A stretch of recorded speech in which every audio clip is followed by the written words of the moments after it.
Next 5986 Velammal college of engineering technology. இது மதுரையில் locate ஆகிருக்கு. சென்னையில் வேறு காலேஜ் இருக்குது. 2007 ஓப்பன் பண்ணியிருக்காங்க இந்த college. Next 1432 counselling code Rajalakshmi institute of technology, RITன்னு சொல்லுவாங்க. இது ராஜலக்ஷ்மி இன்ஜினியரிங் காலேஜோட ஒரு பிரான்ச்சு. சென்னையில் லொக்கேட் ஆகிருக்கு. 2008 ஓப்பன் பண்ணியிருக்காங்க. Next 2764 KPR institute of technology, கோயம்புத்தூரில் லொக்கேட் ஆகிருக்கு. 2009 இந்த காலேஜை வந்து ஓப்பன் பண்ணியிருக்காங்க. ஸோ இந்த காலேஜ் ப்ரிஃபர் பண்ணலாம்.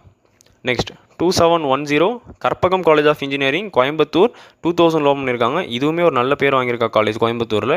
இதையுமே சாய்ஸ் லிஸ்ட்டில் இருக்க ப்ரிஃபர் பண்ணுங்கள். Next 4962 national engineering college, Kovilpatti, Thoothukudi, 1984 இந்த காலேஜ் ஓப்பன் பண்ணியிருக்காங்க. ரொம்பவே பழமையான காலேஜ். அது ஓப்பன் பண்ண டேட் பார்த்தாலே தெரியும் உங்களுக்கு. Next 1309 Meenakshi Sundararajan college, Chennai, 2001 open பண்ணியிருக்காங்க. 1309 இதோட கவுன்சிலிங் கோட். இதுவுமே நல்ல காலேஜ், கொஞ்சம் ஸ்ட்ரிக்டான காலேஜ்.